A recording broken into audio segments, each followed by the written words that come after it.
हरियाणा नाथपंथ की परंपरा के अनुसार 12 के श्री महंत श्री कृष्णनाथ जी महाराज, 18 के श्री महंत श्री समुद्रनाथ जी महाराज इस संपूर्ण कार्यक्रम के आयोजक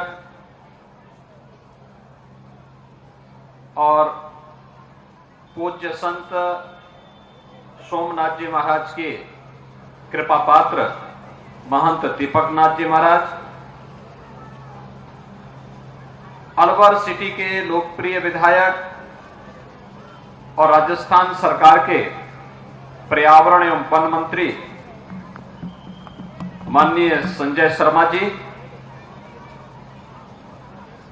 मंच पर उपस्थित खड़दर्शन संप्रदाय से जुड़े हुए हमारे सभी पूज्य संतजन, सभी भक्तजन और यहां पर उपस्थित सभी उपस्थित बहनों और भाइयों, आज मेरा यह सौभाग्य है कि नाथपंथ में दीक्षित महाराज भरतरी की इस पावन साधना स्थली अलवर के इस लाडपुर गांव में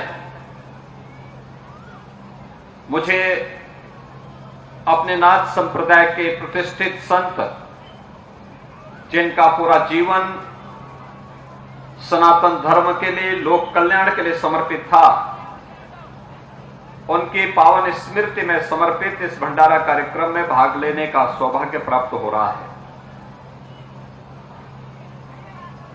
मैं इस अवसर पर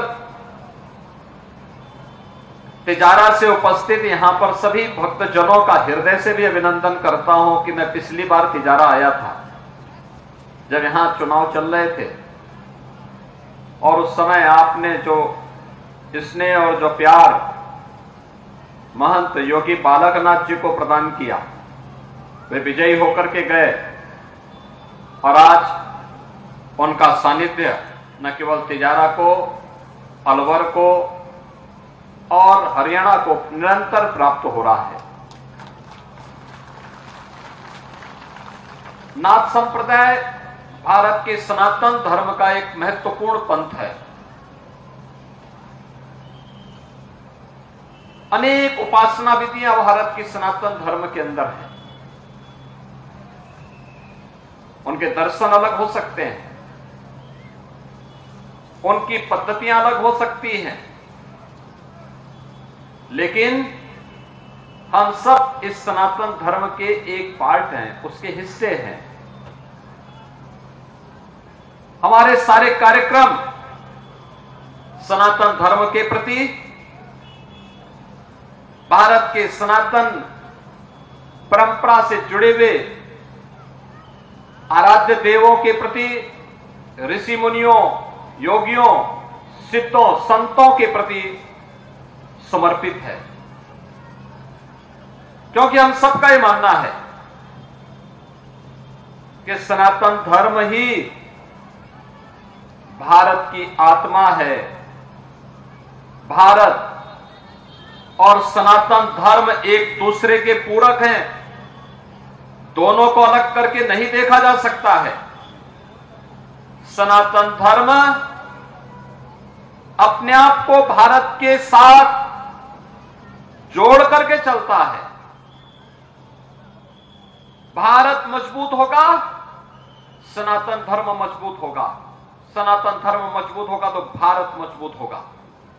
और इस भाव के साथ लगातार हमारे पूज्य संतों की साधना, उनका समर्पण, लोक कल्याण के कार्यक्रम इसी अभियान के हिस्से हैं। इसी अभियान के तहत ये सारे कार्यक्रम चल रहे हैं। नाथ संप्रदाय की परंपराएं इसी बात को लेकर के चल रही हैं। सिद्ध संत योगी खेतानाथ जी महाराज ने अपना पूरा जीवन इन्हीं सब लोक कल्याणकारी कार्यों के लिए यहां के उज्जवल भविष्य के लिए समर्पित किया था। उनकी साधना इसी सनातन धर्म और उसके अनुयायियों के कल्याण के लिए समर्पित था। और उन्हीं के शिष्य पूज्य संत महंत सोमनाथ जी महाराज का भी पूरा जीवन इसी कल्याण के लिए समर्पित था। और आज यहां पर महंत दीपकनाथ जी महाराज ने अपने पूज्य गुरुदेव की स्मृति को जीवंत बनाए रखने के लिए इस भव्य भंडारा कार्यक्रम को यहां पर संपन्न किया है। यही तो चमत्कार है। आपने देखा होगा रात्रि में मूसलाधार बारिश हुई,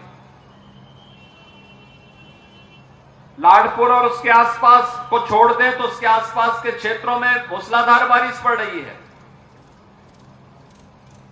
जब मैं आगरा से चला था तो मौसम अत्यंत विपरीत हो रहा था, लेकिन जब मैं यहां पे आया तो यहां के मौसम को मैंने देखा तो मुझे आश्चर्य हुआ कि अगल बगल के क्षेत्रों में बारिश पड़ रही है, लेकिन इन संतों की, इन सिद्धों की कैसी कृपा है कि जहां पर उनके निमित्त कोई आयोजन हो रहा हो, उस पूरी धरती को वे इतना रखते हैं कि ये जो बारिश के कार्यक्रम होने हैं, ये प्रकृति के नियम का एक हिस्सा है।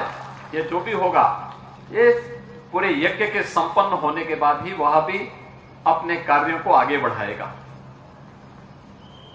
राजस्थान का अपना एक इतिहास है और मैं बार बार जब राजस्थान आता हूं तो इस बात को कहता हूं कि राजस्थान देश की भक्ति और शक्ति के अद्भुत संगम की भूमि है। यहां भक्ति की भी एक अविरल धारा बही है पूज्य संतों के माध्यम से, अन्य भक्तों के माध्यम से, और यहां पर शक्ति की एक धारा यहीं से प्रस्फुटित होकर के सनातन धर्म की रक्षा के लिए अपने आप को समर्पित की है।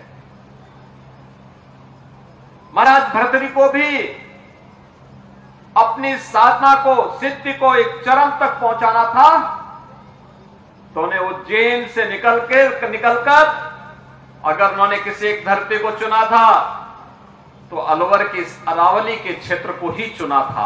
और इसलिए आप सब सौभाग्यशाली हैं कि यहां के बारे में तो कहा जाता है कि भर्तृहरि जी महाराज तो किसी न किसी रूप में अलवर क्षेत्र में अपने भक्तों को दर्शन देते ही रहते हैं।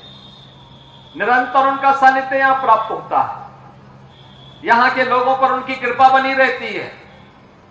खेतानाथ जी महाराज का एक कर्म क्षेत्र था, पूज्य संत महंत चांदनाथ जी महाराज का एक कर्म क्षेत्र था। उन्होंने लगातार इस क्षेत्र में नाथ संप्रदाय की परंपरा और सनातन धर्म के मूल्य और आदर्शों के लिए निरंतर कार्य किया, लगातार लगे रहे। और आज वही कार्य तो महंत योगी बालकनाथ जी महाराज कर रहे हैं, और वही कार्य लाडपुर गांव में रह करके यहां के संतों भक्तों के सहयोग से श्री महंत दीपकनाथ जी महाराज इस कार्यक्रम को आगे बढ़ाने का कार्य कर रहे हैं। बहनों और भाइयों, आज जब हम यहां इस भंडारा कार्यक्रम में उपस्थित हुए हैं, हमें इस बात को देखना होगा कि हम लोग, यह देश, सब कुछ था हमारे पास, बल भी थी, बुद्धि भी थी, वैभव भी था, सब कुछ था, फिर भी हम गुलाम हो गए। क्यों? गुलामी का कारण क्या था? सैकड़ों वर्षों तक गुलामी का कारण क्या था? हमें इसकी तह में जाना ही होगा। याद रखना, बीमारी अगर कहीं पे है तो बीमारी का उपचार भी होना चाहिए। वही मनुष्य ज्यादा समय तक स्वस्थ रह सकता है जो बीमारी के होने के पहले ही बचाव कर ले। बचाव कर लिया तो उत्तम माध्यम, लेकिन अगर बचाव के बावजूद बीमारी आई गई तो समय से उसका उपचार के लिए पहले हम सावधानी बरतते हैं, सतर्कता बरतते हैं, फिर हम लोग सामान्य दवा से उपचार कराते हैं, और जब वह कैंसर होने लगता है तो पहले रेडियोथेरेपी का सहारा लेते हैं, कीमोथेरेपी का सहारा लेते हैं, और नहीं तो उसकी सर्जरी भी करनी होती है।